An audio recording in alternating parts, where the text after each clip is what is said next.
بما علمتنا وعلمنا ما ينفعنا وزدنا علما وبارك لنا في علمنا وارزقنا الإخلاص في القول والعمل كاملا وعلما نافعا لا ينسى وتوفيقا دائما وصحة ويقينا وعافية. اللهم اشف مرضانا اللهم الطف بنا في تيسير كل عسير آمين يا رب العالمين. Alhamdulillah, kaum muslimin rahimani wa rahimakumullah. Kita lanjutkan pengajian kitab Mukhtasarul Jami' As-Shaghir, dan kita masih membahas huruf alif pada hadis 1321. Faqala al-muallifu hafizahullahu ta'ala wa nafa'ana bihi wa bi'ulumihi fid dharain amin. Qala Rasulullah sallallahu alaihi wasallam, inna sesungguhnya al-jamma'a binatang yang tidak bertanduk, la taqtasu sungguh dia akan mengkisos, membalas, minal qarna terhadap binatang yang bertanduk, yaumal qiyamah besok pada hari kiamat. Hadis diriwayatkan oleh ini Abdullah bin Ahmad bin Hanbal. Hadisnya sahih. Hadis ini menunjukkan bahwa Allah Subhanahu wa taala Maha Adil, sehingga pada hari kiamat kelak semua yang terjadi di dunia yang berupa ketidakadilan akan dibereskan oleh Allah Subhanahu wa taala. Sehingga kalau ada orang maling dari harta orang lain, maka akan dikembalikan oleh Allah Subhanahu wa taala. Ada koruptor, maka hartanya juga akan dikembalikan oleh Allah Subhanahu wa taala. Bahkan binatang yang tidak punya dosa pun akan dikisoskan oleh Allah Subhanahu wa taala. Dua ayam bertarung, kemudian satunya mati, besok akan dibalik oleh Allah Subhanahu wa taala. Yang membunuh akan ganti dibunuh oleh Allah Subhanahu wa taala. Hadis ini selain diriwayatkan oleh Abdullah bin Ahmad bin Hanbal, juga kita temukan dengan lafal yang lain, la tu'addunnal huquqa ila ahliha. Sungguh betul-betul kalian akan menunaikan semua hak kepada pemiliknya. Atau dibaca la tu'addannal huququ ila ahliha. Semua hak akan dikembalikan kepada pemiliknya masing-masing besok pada hari kiamat. Sehingga akan dikisoskan untuk kambing yang tidak bertanduk terhadap kambing yang bertanduk yang telah menanduknya, atau tantahuha, dia akan membalas menanduknya. Hadis diriwayatkan oleh Al-Imam Muslim, derajatnya sahih. Karena itu, marilah kita kalau punya kezaliman kepada orang lain sebelum terjadi hari kiamat, nanti akan dibalaskan oleh Allah, segera dikembalikan sekarang ini di dunia. Karena kalau sudah sampai ke alam akhirat, kezaliman belum dikembalikan, maka akan dikisoskan oleh Allah. Dan kezaliman pada hari akhirat tidak bisa dibalas kecuali dengan pahala kita. Punya pahala banyak, tapi punya kezaliman banyak. Suruh membayar dengan pahala. Akhirnya pahalanya 0. Kalau pahalanya 0, dosanya masih ada, masuk ke dalam neraka. Na'udzubillahi min syarri dzalik. 322.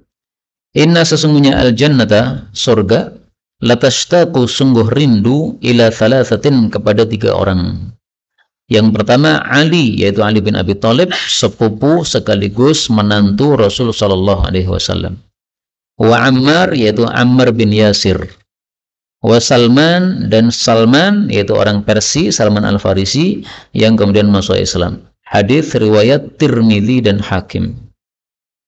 Hadis ini menunjukkan fadilah 3 sahabat ini. Ali bin Abi Thalib termasuk khalifah dan termasuk 10 yang dijamin masuk surga. Kemudian Ammar bin Yasir dan Salman Al-Farisi. Tapi hadis ini ketika kita cek di dalam Sunan Tirmidzi, ternyata lafalnya berbeda, Pak.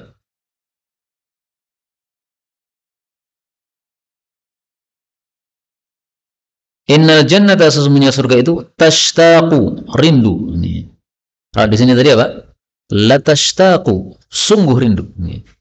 Nah, dari sini kita ketahui bahwa para ulama seringkali meriwayatkan hadis secara makna, ya, ditambahi 1 kalimat sedikit, nggak ada masalah.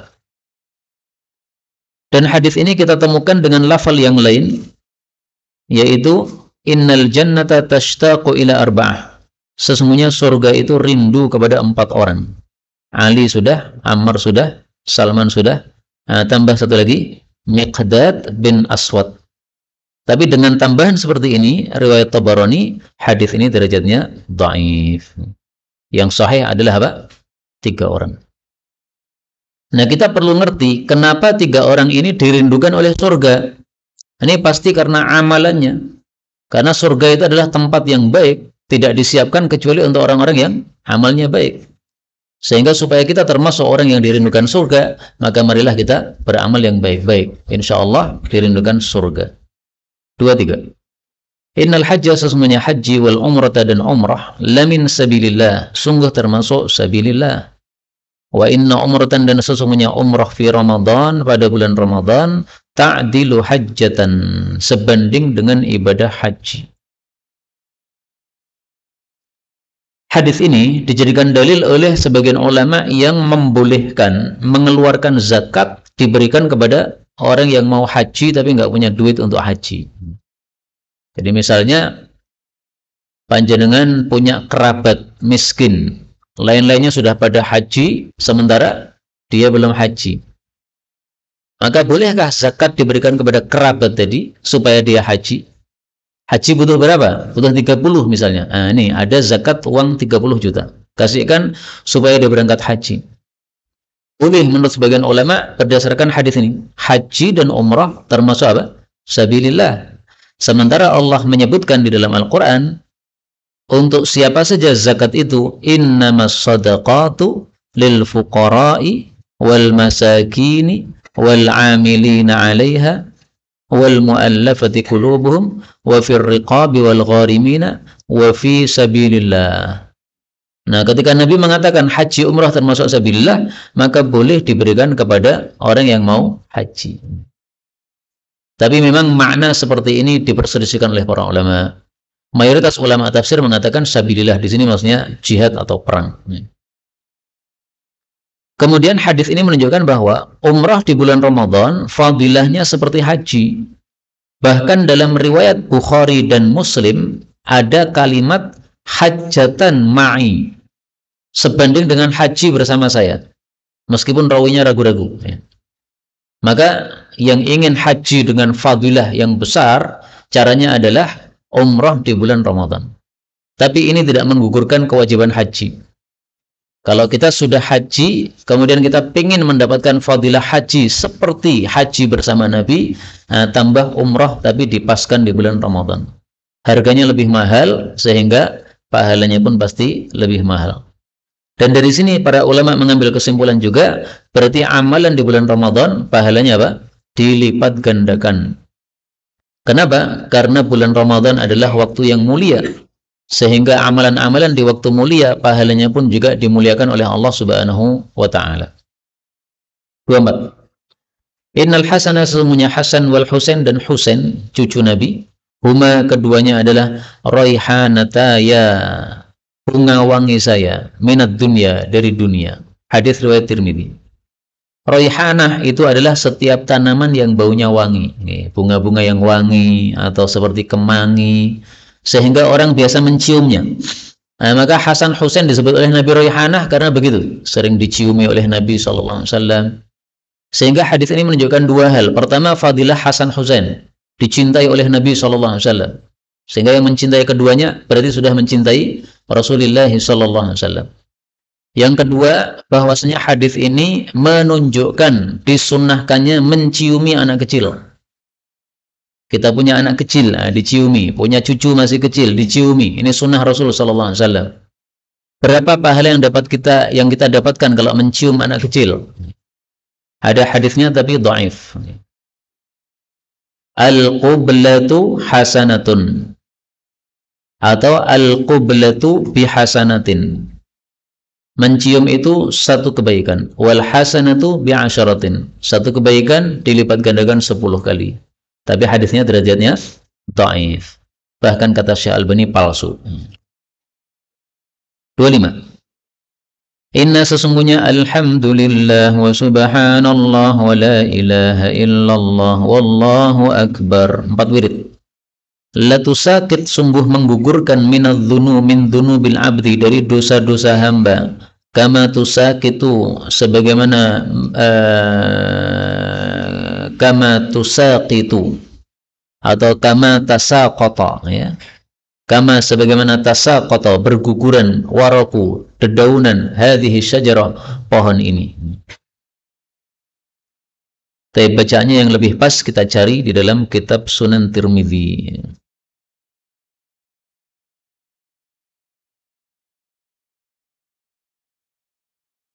Nah, sudah benar ya. La tusaqitu, ini yang pertama. Kama tasaqata, ini yang kedua. Kalau tusaqitu, ini adalah fi'il mudhari. Kalau tasaqata, ini fi'il madhi. Hadis ini menunjukkan fadilah 4 wirid ini. Tahmid, tasbih, tahlil, takbir. Menggugurkan dosa-dosa. Dan ini menunjukkan juga bahwasanya 4 wirid ini dibolak-balik boleh. Karena dalam hadis yang lain Nabi sebutkan tasbih dulu baru kemudian tahmid. Tapi di sini beliau sebutkan tahmid dulu baru kemudian tasbih. Kayak apa hadisnya yang menunjukkan tasbih dulu? Ini hadisnya saya tampilkan.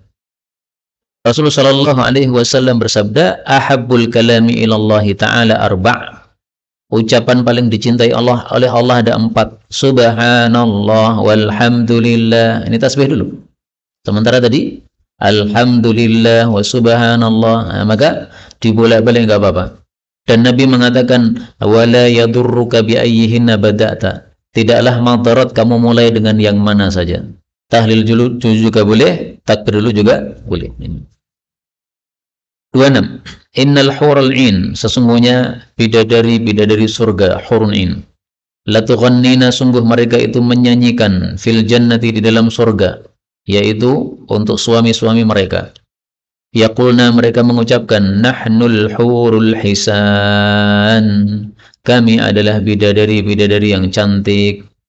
Ini dibaca sukun ya, hisan. Khubbi'na li azwajin kiram, sama juga ya. Kami disimpan untuk suami-suami yang mulia. Nah, maka orang-orang yang amalannya mulia akan disiapkan oleh Allah bagi mereka bidadari-bidadari surga. Mudah-mudahan semua kita termasuk dari mereka. Amin ya rabbal alamin. Yang dimaksud hisan itu adalah cantik fisiknya atau wajahnya. Kalau cantik akhlaknya, itu istilahnya adalah khairatun, sebagaimana disebutkan di dalam Al-Quran. Allah menyebutkan pada surat Ar-Rahman ayat 70 tentang bidadari surga. Fihinna, di dalam surga, di dalam bidadari surga, khairatun, ada wanita-wanita yang baik akhlaknya, hisan, yang cakep-cakep wajahnya. Maka Allah di sini dahulukan kebaikan batin, baru kemudian Allah sebutkan kebaikan zahir, menunjukkan bahwa kebaikan batin lebih utama daripada kebaikan zahir. 27. Innal haya, sesungguhnya malu, wal iman, dan iman, qurina, digandengkan, jami'an, bersama-sama. Fa idza, maka jika rufi'a, dicabut, ahaduhuma, salah satu dari keduanya, rufi'al akhar, dicabut pula yang lain. Hadis riwayat Hakim sahih. Hadis ini menunjukkan fadilah malu. Malu dengan iman gandeng. Maka orang beriman pasti punya sifat malu. Tidak punya sifat malu berarti nggak punya iman. Malu itu apa definisinya? Malu definisinya adalah satu akhlak yang ada pada hati manusia yang menyebabkan semangat berbuat baik dan mundur dari berbuat jelek. Nah, itu namanya malu.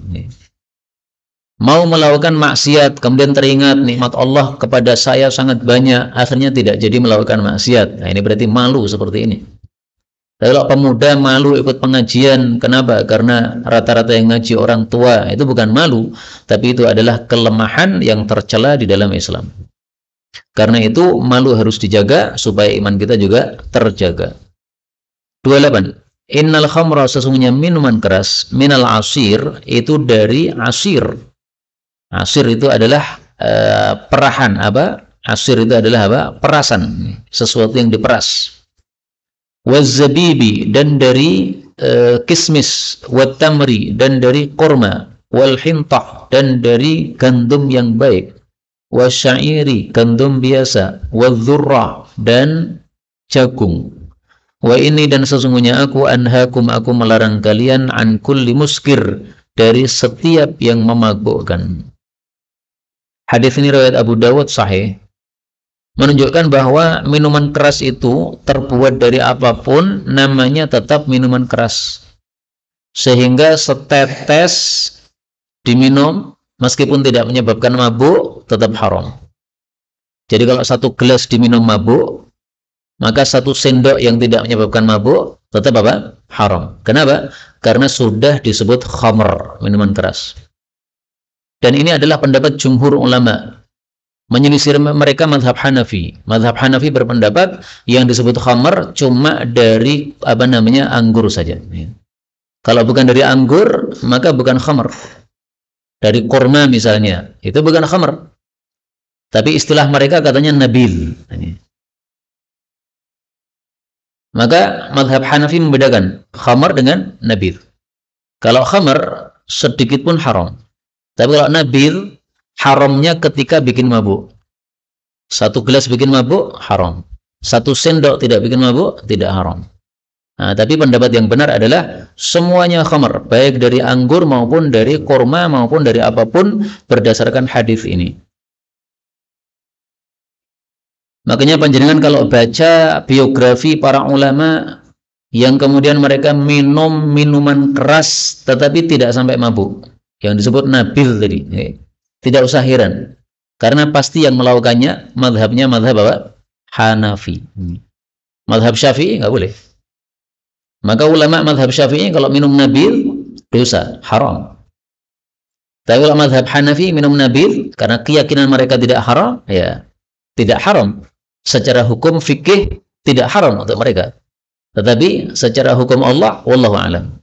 Karena perselisihan pendapat itu yang benar cuma satu, tidak mungkin dua-duanya benar, nggak mungkin.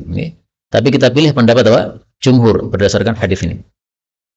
29. Inna sesungguhnya ad-dalla, orang yang menunjukkan, alal khairi, kepada kebaikan, kafa'ilih, seperti orang yang melakukannya. Hadis riwayat Tirmidzi sahih. Maka jangan bosan-bosan untuk mengajak kebaikan. Karena mengajak kebaikan mendapatkan pahala seperti yang melakukan, meskipun kita tidak ikut melakukan. Misalnya ada amal soleh di Cianjur sana, nah kita nggak bisa ikut, tetapi menginformasikan kepada teman-teman, akhirnya ada yang ikut, nah, dapat pahala. Atau menyampaikan kultum, ceramah, fadilah puasa Senin Kamis, tapi dia sendiri nggak puasa Senin Kamis, nggak ada masalah. Karena memang puasanya hukumnya apa? Sunnah. Menunjukkan saja sudah cukup mendapatkan pahala, apalagi melakukan. Karena itu, para ulama sepakat bahwa orang paling banyak pahalanya di atas muka bumi adalah Nabi Muhammad SAW. Karena semua kebaikan dilakukan oleh umat Islam ini berdasarkan dari ajaran Rasulullah SAW. Kita duduk di majelis ini mengadakan pengajian, pahalanya ngalir kepada Nabi. Kita sholat, pahalanya ngalir kepada Nabi. Baca Quran, pahalanya ngalir kepada Nabi. Karena itu orang kalau paham seperti ini tidak akan malas untuk mengajarkan ilmu meskipun sedikit yang dia miliki. Rasulullah mengatakan balighu anni walau ayah. Meskipun satu ayat sampaikan. 30. Inna dajjala, sesungguhnya dajjal, mamsuhu, terhapus, al-ainil yusra, matanya yang kiri. Bagaimana terhapusnya itu? Alaiha, di atasnya ada dhafarah, ada daging. Maktubun, tertulis, baina ainaihi, di antara kedua matanya, kafir. Hadis riwayat Ahmad sahih. Hadis ini menunjukkan bahwa Dajjal memiliki dua ciri-ciri. Yang pertama, mata kirinya terhapus, tertutupi oleh daging, sehingga matanya tinggal satu, yang kanan. Yang kanan pun juga cacat. Cacatnya yaitu metongol begini. Jadi yang sini nggak ada matanya karena ketutup daging, yang satu malah metongol. Itu Dajjal. Maka Dajjal kalau digambarkan mata satu tengah itu nggak benar. Mata tetap seperti biasa, manusia matanya dua, hanya satunya ketutup daging, satunya keluar. Taunya dari mana? Dari hadis yang lain. Rasul mengatakan ka'annaha inabatun tafiyah. A'warul ainil yumna. Dia cacat mata kanan. Ka'annaha inabatun tafiyah. Seperti sebuah anggur yang menonjol. Anggur itu biasanya satu dompolan gini, ada yang menonjol. Nah, matanya juga begitu, menonjol. Kemudian ciri-ciri yang kedua, tertulis di antara kedua matanya tulisan kafir di sini, kafir. Dalam riwayat Tirmidzi huruf-hurufnya dipisah, kaf dipisah, fa dipisah, ra dipisah. Ini dua-duanya sama-sama sahih, maka bisa jadi ada yang membacanya kaf fa ra, ada bisa jadi yang membacanya apa? Kafir. Yang jelas semua orang muslim bisa membaca. Mau orang Arab, mau non-Arab, kalau dia muslim, maka ketemu Dajjal, di sini ada tulisan kafir. 31. Inna Dajjal, sesungguhnya Dajjal, yakhruju keluar, min qibali dari arah al-masyriq timur. Min Madinah, dari satu kota, yuqalu laha, yang namanya Khurasan. Yadba'uhu, mengikuti dia, aqwamun, beberapa kaum, ka'anna, seolah-olah, wujuhahum, wajah-wajah mereka, al-mijan, perisai-perisai, al-mutraqah, yang ditumpuk. Hadis riwayat Ibnu Majah sahih. Hadis ini membicarakan dua hal. Pertama, sumber munculnya Dajjal, yaitu dari Khurasan. Bahwa Dajjal muncul dari arah timur, itu sudah sepakat para ulama. Yang dimaksud timur yaitu dari tempat Nabi bicara. Nabi bicara di Madinah. Nah, beliau menunjuk arah timur. Tapi timurnya mana? Nah, di sini terjadi perselisihan pendapat. Kalau di sini disebutkan Khurasan, dalam hadis yang lain disebutkan Asbahan. Asbahan itu Iran. Nah, maka wallahu alam, keluar dari mana? Kalau dua-duanya hadis yang sahih, berarti muncul dua kali. Bisa digabungkan begitu. Muncul di Khurasan, kemudian muncul lagi di Asbahan. Kemudian yang kedua, diikuti oleh kaum-kaum yang ciri-cirinya wajah mereka itu, wajahnya ini seperti perisai yang tertumpuk. Nah, berarti gendut-gendut begini, pipinya. Tidak krempeng seperti saya gini. Nah, tapi apa? Gendut-gendut. Ini ditafsirkan oleh para ulama, yaitu orang-orang Turki dan orang-orang Yahudi. Wallahu a'lam bishawab. 32. Inna dunya, sesungguhnya dunia, hulwatun, manis rasanya, khadiratun, hijau, berarti menarik dipandang. Faman asaba, maka barang siapa yang mendapatkan minha, dari dunia, syai'an, sesuatu, min hillih, dari halalnya, fadzaka, maka itulah alladzi, yang yubaraku lahu, diberkahi untuknya, fihi, di dalamnya. Wakam, dan betapa banyak, min mutakhawwidin, orang yang mempergunakan, fi malillahi, atau mengelola, fi malillahi, di dalam harta Allah. Harta Allah maksudnya hartanya kaum muslimin, harta baitul mal. Wa mali rasulih, dan harta rasulnya, sama ya, yaitu harta baitul mal. Lahun naru, dia memiliki neraka, yaumal qiyamah, besok pada hari kiamat. Hadis riwayat Tabarani sahih. Hadis ini menunjukkan bahwa kalau kita ingin mendapatkan berkah dari harta dunia, maka kuncinya satu saja, ambil yang halal. Halal diambil, haram dijauhi, berkah. Yang menjamin berkah bukan saya, tapi Rasulullah SAW. Tetapi kalau ngambilnya bukan yang halal, tidak mungkin ada berkahnya. Meskipun kelihatannya banyak, akhirnya akan menjadi sedikit. Sebagaimana sabda Nabi SAW tentang riba, beliau mengatakan ila qillin ar-riba wa in kathura, riba itu meskipun banyak, fa inna akibatahu, maka akibat akhirnya tasiru ila qillin, akan menjadi sedikit, karena berkahnya dihancurkan oleh Allah Subhanahu wa taala. Hadis riwayat Hakim. Kemudian yang dimaksud di sini, betapa banyak orang yang mengelola hartanya Allah dan Rasulnya tapi masuk neraka. Ini maksudnya para khalifah atau para pejabat atau para presiden yang menggunakan harta rakyat tidak sesuai keadilan. Mengambil pajak semestinya dikembalikan kepada rakyat, tapi malah digunakan untuk gaji, haram. Jadi dalam Islam itu sebenarnya tidak boleh ngambil apa? Pajak sebenarnya. Mayoritas para ulama berpendapat boleh ambil pajak kalau dikembalikan kepada rakyat lagi. Pajak motor untuk apa? Menghaluskan jalan, silakan. Mayoritas ulama ini. Sebagian kecil ulama mengatakan nggak boleh sama sekali. Meskipun dikembalikan ke rakyat tetap nggak boleh. Tetapi pendapat mayoritas ulama boleh selama dikembalikan. Karena sebenarnya menarik pajak tidak untuk digunakan sendiri, tapi untuk maslahat rakyat lagi. Sehingga ini hanya mengelola saja, bukan untuk mengambil atau apa? Memiliki. Maka menurut mayoritas ulama boleh. Nah, maka kata Nabi, betapa banyak, berarti tidak sedikit, tapi banyak pejabat-pejabat yang mengambil harta rakyat yang semestinya untuk dikembalikan ke rakyat lagi, malah digunakan untuk gaji. Nah, itu bisa masuk ke dalam neraka. Na'udzubillahi min syarri dzalik. 3. Inna sesungguhnya ad-dunya dunia mal'unah, dilaknat. Mal'unun ma fiha, dilaknat semua yang ada di dunia. Illa kecuali zikrullah, zikir kepada Allah, wa ma wala, dan apa-apa yang Allah mencintainya, wa aliman, dan seorang yang alim, yaitu yang mengajarkan ilmu, au muta'alliman, atau orang yang mempelajari ilmu, maksudnya ilmu agama. Hadis riwayat Tirmidzi sahih. Jadi dunia ini seluruhnya oleh Allah dilaknat. Dilaknat maksudnya jauh dari rahmat Allah.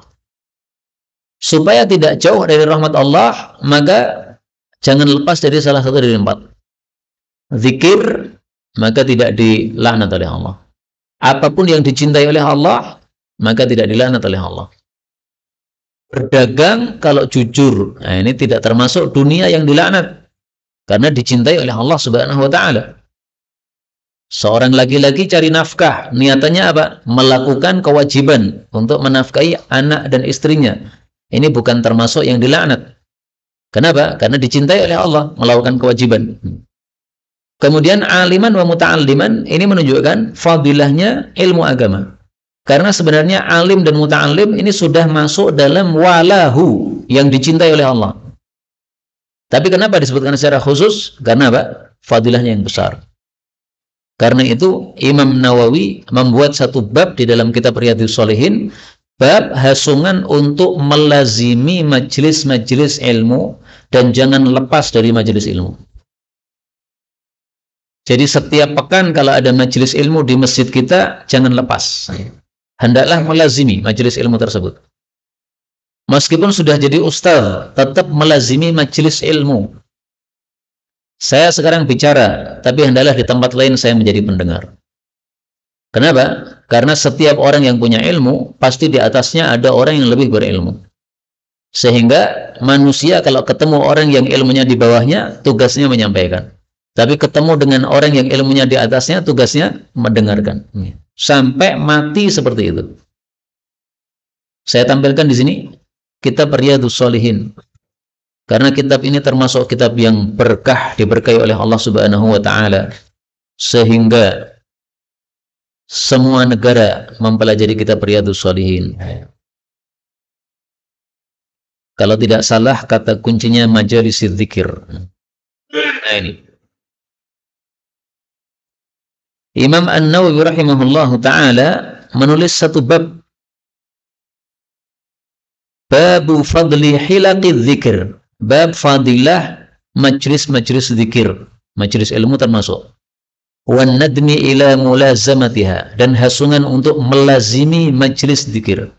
Wan nahyi an mufaraqatiha, dan larangan meninggalkan majlis dzikir li ghairi udhrin, tanpa udhur.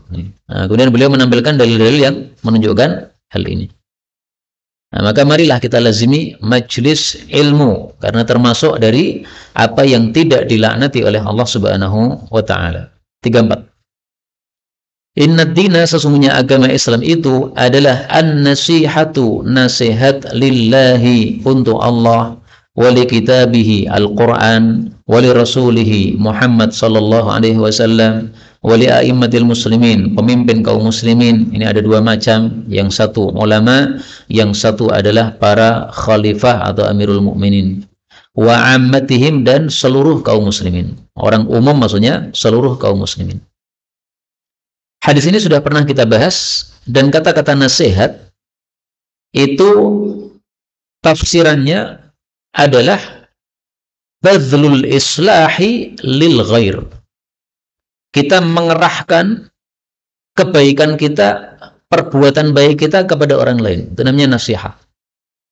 Maka maksud hadis ini adalah agama Islam ini, kalau dilihat semua ajarannya dari awal sampai akhir, itu intinya adalah berbuat baik kepada Allah, misalnya salat 5 waktu, berbuat baik kepada Al-Quran, misalnya baca Quran setiap hari, berbuat baik kepada Rasulullah, misalnya mempelajari hadis-hadis beliau seperti sekarang ini, berbuat baik kepada a'immatul muslimin dan seluruh kaum muslimin, misalnya jangan menipu kepada kaum muslimin kalau berdagang, membantu kaum muslimin kalau membutuhkan bantuan, meminjamkan uang kalau memang ada yang meminjam uang di antara orang-orang yang membutuhkan uang. Nah, itu termasuk apa? Nasihah atau berkehendak baik kepada orang-orang yang lain. Semua amalan Islam kalau kita perhatikan tidak akan lepas dari nasihah. Bangun tidur, zikir, nah itu nasihat kepada Allah. Karena kita mengerahkan kebaikan kita kepada Allah, yaitu ingat sama Allah Subhanahu wa taala. Kemudian salat subuh lagi, ya, nasihat kepada Allah. Habis subuh baca Quran, nah, nasihat kepada kitabullah. Habis baca Quran ikut pengajian, di situ ada pengajian hadis Nabi, nah, berarti nasihat kepada Rasulullah. Habis pengajian selesai, keluar pengajian, ada yang sandalnya hilang, nah, kemudian kita kasih sandal kita, nah, ini berarti nasihat kepada ammatihim. Pulang ke rumah dari pengajian, ternyata ada orang yang sepedanya bocor misalnya, nah, maka kemudian kita antar ke tempat tambal ban, ini berarti nasihat kepada ammatihim. Semua amalan kita tidak lepas dari kata-kata an-nasihah. Maka agama semakin bagus pasti akan berbuat nasihat kepada siapapun juga. 35. Inna dina, sesungguhnya agama Islam ini yusrun, gampang, mudah. Wala yushaddad dina, dan tidak akan melawan agama Islam ini, yaitu dengan melakukan amalan-amalan yang berlebihan, ahadun, seorang pun, illa ghalabah, kecuali agama pasti akan mengalahkan dia. Fasaddidu, maka luruslah. Yang dimaksud lurus adalah beramal yang sedang-sedang, tidak melampaui batas ke atas, tidak melampaui batas ke bawah. Melampaui batas ke atas namanya ifrat, melampaui batas ke bawah namanya tafrid. Enggak tafrid, enggak ifrat, enggak murad marid, tapi tengah-tengah. Contohnya bagaimana? Salat tahajud dari subuh, dari isya sampai subuh. Nah, ini ifrat, berlebihan. Tidak pernah tahajud sama sekali, bangun selalu pas adzan subuh. Nah, ini berarti tafrid seperti ini, berlebihan ke bawah. Tapi hendaklah sedang-sedang. Sebelum subuh bangun, untuk apa? Tahajud. Meskipun hanya setengah jam, nah itu namanya saddidu, sedang-sedang. Tapi sedang-sedang itu bertingkat-tingkat. Yang bangun kemudian tahajudnya 1/4 jam, nah udah lumayan. Tapi lebih bagus lagi yang setengah jam. Lebih bagus lagi yang 1 jam. Lebih bagus lagi yang 2 jam. Itu makna saddidu. Wa qaribu, dan mendekatlah. Mendekat maksudnya beramal itu jangan puncak, tapi mendekati puncak. Karena kalau puncak biasanya sekali beramal, habis itu nggak beramal lagi. Seperti orang yang pengen khataman Quran 1 hari khatam. Paling-paling melakukan sekali, habis itu udah kapok, nggak baca Quran lagi. Nah, itu nggak bagus. Lebih bagus baca Quran 1 hari 1 juz, 1 hari 1 juz, 1 hari 1 juz. Tapi istiqamah. Lebih bagus daripada yang apa? Sekali kerja keras, tapi habis itu sudah berhenti. Wa abshiru, dan bergembiralah. Wasta'inu, dan pergunakanlah. Bil ghudwah, waktu pagi. Wa rauhah, waktu sore. Wa syai'in, dan sesuatu. Minad duljah, dari akhir malam. Maksudnya, pergunakanlah waktu-waktu semangat untuk beramal, supaya kita bisa istiqamah di dalam amal. Semangat itu kapan? Ghudwah, pagi hari semangat. Rauhah, sore hari semangat. Tuljah, akhir malam semangat. Jadi amal jangan 24 jam terus ngibadah terus, maksudnya sholat terus atau baca Quran terus, enggak begitu. Kita punya hajat-hajat dunia diselesaikan. Nah, waktu-waktu semangat untuk ibadah ini kita gunakan sebaik-baiknya sehingga bisa istiqamah. Maka baca Quran bagus ba'da subuh. Nah, ini termasuk bil ghudwah. Pengajian bagus sore hari atau malam hari seperti ini. Ini termasuk rauhah.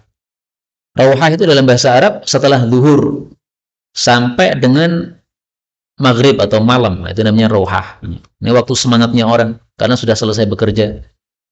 Maka di Yaman itu ada namanya majelis rauhah. Majelis rauhah itu majelis, kalau di Indonesia majelis rolasan.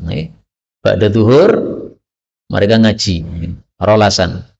Tapi prakteknya kalau di Yaman itu habis asar. Habis asar kan sudah selesai kerja kan, nah, mereka pakai majelis untuk kajian. Nah, kita majelisnya ba'da maghrib, nggak ada masalah. Mau ba'da zuhur, mau ba'da maghrib, mau ba'da asar. Yang penting di waktu-waktu yang kita senggang sehingga kita bisa melakukannya dengan semangat. 36. Innar ru'ya, sesungguhnya mimpi, taqa'u, akan terjadi, ala ma tu'abbar, sesuai apa yang ditafsiri. Wa mithlu dzalika, wa mathalu dzalika, dan perumpamaan itu, mathalu rajulin, perumpamaan seseorang, rafa'a rijlaihi, yang dia mengangkat kedua kakinya, fahuwa yantadhir, maka dia menunggu, mata yad'uha, kapan dia meletakkan kaki tadi. Fa idza ra'a, maka apabila memimpikan ahadukum, seseorang, ru'ya, satu mimpi, fala yuhaddits biha, maka jangan menceritakan mimpi tadi, illa nasihan, kecuali orang yang berbuat nasihat, menghendaki kebaikan kepada orang lain, au aliman, atau seorang alim sehingga bisa menafsirkan mimpi dengan baik. Hadis riwayat Hakim sahih. Hadis ini menunjukkan bahwa mimpi kalau diceritakan kemudian ditafsiri, maka akan datang sesuai tafsirannya. Karena itu dalam Islam mimpi dibagi dua. Satu, mimpi jelek tidak boleh diceritakan, karena kalau diceritakan nanti akan apa? Datang sesuai dengan apa yang ditafsirkan. Yang kedua, mimpi yang baik. Nah, mimpi yang baik ini yang diceritakan. Kalau menceritakan kepada orang yang salah satu dari tiga: nasih, orang yang berbuat baik kepada orang lain; alim, orang yang paham, sehingga tidak akan menafsiri yang jelek-jelek. Yang ketiga, orang yang senang kepada kita. Dalam hadis yang lain, illa may yuhib, jangan ceritakan kecuali kepada orang yang suka kepada Anda. Karena kalau kita ceritakan kepada orang yang benci kepada kita, nanti dia akan semakin iri sama kita. Seperti kasusnya Nabi Yusuf, bermimpi disujuti oleh 11 bintang, ahada asyara kaukaban. Maka bapaknya Nabi Yakub mengatakan, jangan diceritakan kepada saudara-saudaramu, karena mereka akan paham. 11 ini adalah saudara-saudaranya Nabi Yusuf. Kemudian matahari dan bulan, ini berarti bapak ibunya ini. Nah, maka bisa mereka semakin iri kepada Nabi Yusuf alaihissalatu wassalam. Nggak boleh diceritakan kepada orang yang benci sama kita. Kaum muslimin rahimani wa rahimakumullah, contohnya banyak sekali mimpi datang sesuai tafsirannya. Imam Bukhari rahimahullahu ta'ala bermimpi Rasulullah SAW duduk, kemudian Imam Bukhari bawa kipas ngipasi Nabi, sehingga lalat itu mau mencelok itu nggak bisa, karena dikipasi oleh Imam Bukhari. Maka beliau nggak paham, ini apa tafsirnya? Saya kok ngipasi Nabi? Ditanyakan kepada ahli takwil mimpi, seorang ulama besar. Maka beliau mengatakan, berarti kamu melenyapkan hadis-hadis palsu dari Nabi SAW. Nah, ternyata benar. Imam Bukhari jadi seorang ulama ahli hadis yang nomor 1. Nggak ada ulama ahli hadis yang tingkatannya lebih tinggi dari Imam Bukhari, nggak ada. Padahal Imam Bukhari itu dari Uzbekistan. Uzbekistan itu orang non-Arab, orang ajam. Tapi Allah pilih Imam Bukhari menjadi seorang ahli hadis nomor 1. Mengalahkan ulama-ulama yang asli Arab keturunan Nabi SAW. Imam Syafi'i itu keturunan dari kerabat Nabi SAW, Muttalibi, sepupunya Nabi. Ya. Kalau Nabi kan Hashimi, ini Muttalibi, sepupunya Nabi. Tapi dalam bidang hadis Imam Syafi'i kalah. Meskipun dalam bidang fikih, maka Imam Syafi'i lebih mantap daripada Al-Imam Al-Bukhari rahimahullahu ta'ala. Contoh yang lain, ada seorang ustadz di Indonesia ini mimpi menulis, pensilnya putus, patah. Kemudian ngambil pensil lagi, pensilnya patah lagi. Maka dia tanya kepada orang, apa tafsiran mimpi ini? Maka dijawab, berarti kamu setiap punya usaha pasti gagal. Ternyata sesuai fakta. Dia sekolah di Libya, nggak selesai, gagal. Kemudian sekolah di mana lagi, nggak selesai, gagal. Kemudian dia membuat satu jamaah, jamaahnya kemudian membesar, banyak pengikutnya, tapi kemudian gagal lagi. Akhirnya rusak jamaahnya, semuanya meninggalkan dia. Yang dulu menjadi murid-muridnya, kemudian memuliakan beliau, malah menjadi mencemooh beliau. Ini sesuai dengan apa? Tafsirannya. Maka berhati-hati dengan tafsiran mimpi. Kalau zahir mimpi tadi menunjukkan keburukan, maka hati-hati dalam menyampaikan tafsirannya. 37. Inna rajula, sesungguhnya seseorang, ahaku lebih berhak bisadri, dengan bagian depan dabbatihi, kendaraannya, wa sadri, bagian depan firashihi, tempat tidurnya, wa ayya umma, dan dia menjadi imam fi rahlihi, di dalam rumahnya. Dalam hadis yang lain, fi sultanih, dalam kekuasaannya. Seperti di masjid ini. Siapa yang menguasai masjid ini? Jadi imam rawatibnya, Ustaz Abdul Hasan. Berarti beliau yang paling berhak. Saya ujuk-ujuk datang ke sini langsung maju ke depan, nggak boleh. Lah kok biasanya saya mengimami karena diizinkan oleh beliau. Seandainya tidak diizinkan, saya nggak berhak maju. Meskipun hafalan saya lebih banyak, tapi nggak berhak. Kenapa? Sultan, ini sudah jadi wilayah dia. Maka wilayah seseorang, dia yang lebih berhak.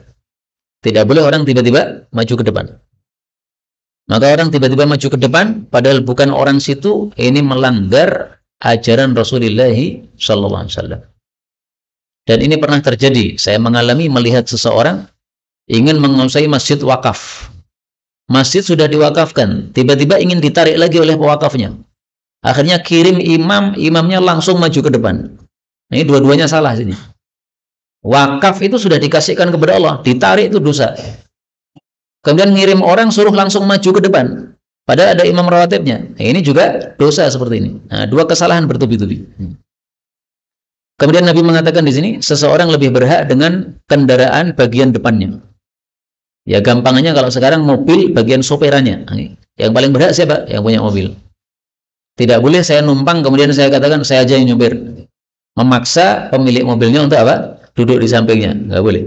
Kalau diizinkan silahkan. Kalau tidak, tidak. 38. Inna rajula, sesungguhnya seseorang, idza dakhala, jika masuk, fi salatih, dalam salatnya, aqbalallahu alaihi, Allah menghadap kepadanya, biwajhih, dengan wajahnya. Fala yang sarif anhu, maka jangan dia berpaling dari Allah, hatta yang qalib, sampai dia selesai. Atau mohon maaf. Fala yang sarifu, maka Allah tidak berpaling, anhu, dari orang tersebut, hatta yang qaliba, sampai dia membalik, atau yuhditha, dia melakukan hadatsa su'in, suatu perbuatan baru yang jelek. Hadis riwayat Ibnu Majah. Hadis ini menunjukkan bahwa orang yang salat menghadap Allah, maka Allah senantiasa menghadap orang tadi selama dia salat, sampai dia melakukan dua hal. Kalau sudah melakukan dua hal ini, maka Allah pun berpaling dari dia. Yang pertama, kalau dia yang qalib, dia membalik.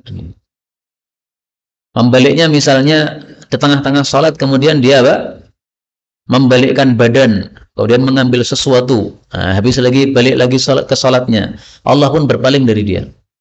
Maka orang salat tidak boleh membalikkan badan. Salat membalikkan badan, salatnya batal. Misalnya seseorang menyelamatkan orang, ya, orangnya mau jatuh, kemudian dia akhirnya membalikkan badan mengambil orang tadi, salatnya batal. Kalau mau tidak batal, caranya adalah tetap menghadap ke arah kiblat sambil dia berjalan. Seorang ibu lihat anaknya nangis, mau gendong boleh tidak? Boleh, tapi jangan balik badan. Balik badan, salatnya batal. Atau yang qalib, yaitu selesai salat. Selesai salat, maka Allah pun juga sudah selesai dari menghadap orang tersebut. Yang kedua, yuhditsa hadatsa su'in, melakukan hadas yang jelek. Hadas di sini maksudnya perkara bid'ah. Salat di tengah-tengah salat melakukan perkara bid'ah. Misalnya apa? Perkara bid'ah yang dilakukan oleh orang dalam salat. Misalnya salat kemudian menyengaja untuk dipinggir-pinggirkan tangannya begini. Wallahu alam. Ini menurut saya termasuk hadatsa su'. Karena tidak pernah Rasulullah mengajarkan salat miring-miring begini. Khawatir termasuk apa? Hadatsa su'. Karena salat itu harus sesuai betul-betul dengan cara Rasulullah sallallahu alaihi wasallam. Hadisnya sudah terkenal, wa sallu kama raaitumuni usolli. Salatlah kalian sebagaimana kalian melihat saya salat. Apakah pernah Nabi salat memiring-miringkan gini? Nah, maka sangat dikhawatirkan, okay? Orang yang sengaja miring-miringkan begini ini tangannya, dikhawatirkan Allah tidak peduli terhadap salatnya. Kenapa? Hadatsa su', melakukan satu perbuatan baru yang jelek, yaitu bid'ah di dalam salat. Kata-kata hadatsa su' ini ada dua tafsiran. Tafsiran yang pertama tadi perkara bid'ah, yang kedua adalah hadas, yaitu keluar angin atau hadas, ya, kentut. 39. Inna rajula, sesungguhnya seseorang, idza shalla, apabila salat ma'al imam, bersama imam, hatta yang syarifa, sampai selesai, kutiba lahu, dicatat untuknya, qiyamul lailah, salat semalam suntuk. Hadis ini bicara tentang salat tarawih. Karena itulah para ulama berselisih pendapat tarawih lebih baik di mana, di masjid atau di rumah. Yang berpendapat lebih baik di masjid, ini dalilnya. Karena salat bersama imam dari awal sampai akhir, meskipun hanya 1 jam atau 1 juz, tapi pahalanya seperti salat semalam suntuk 9 jam. Yang berpendapat lebih utama di rumah, karena Rasulullah melihat orang-orang bermakmum kepada beliau pada saat tarawih. Kemudian beliau mengatakan, sallu fi buyutikum, salatlah di rumah masing-masing, karena salat di rumah masing-masing lebih utama kecuali salat fardu. Kalau Imam Syafi'i mengatakan orang dibagi dua. Kalau dia hafal Quran, silahkan salat sendiri di rumah sambil murajaah hafalan, salatnya lebih lama. Tapi kalau tidak punya hafalan Quran, maka silahkan salat di masjid bersama para jamaah daripada tidak salat di rumah. Terakhir 40. Inna rajula, sesungguhnya seseorang, idza mata, jika mati, bi ghairi maulidi, di selain tempat lahirnya, qisalahu, diukur untuknya, min maulidi, dari tempat lahirnya, ila munqata'i athari, sampai putusnya ajalnya, fil jannah, di dalam jannah. Hadis riwayat Nasa'i sahih. Maksud hadis ini adalah bahwa seseorang kalau mati dalam keadaan sebagai orang asing, bukan di tempat kelahirannya, orang Weru tapi matinya di Jakarta misalnya, dan dia rumahnya masih di Weru tapi pas lagi safar ke Jakarta, maka nanti akan diukur oleh malaikat dari Weru sampai Jakarta. Kemudian nanti dikasih tempat di dalam jannah yang sangat luas sekali, sebagaimana jauhnya tempat tadi apa dari rumah dia. Maka ini maksudnya fadilah orang yang mati dalam keadaan sebagai terasing.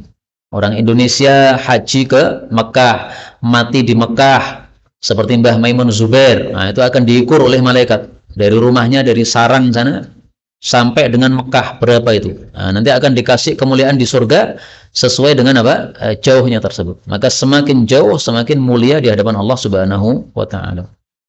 Wallahu a'lam bishawab. Inilah yang dapat disampaikan, benar dari Allah, kalaupun salah fa astaghfirullahal azim li wa lakum.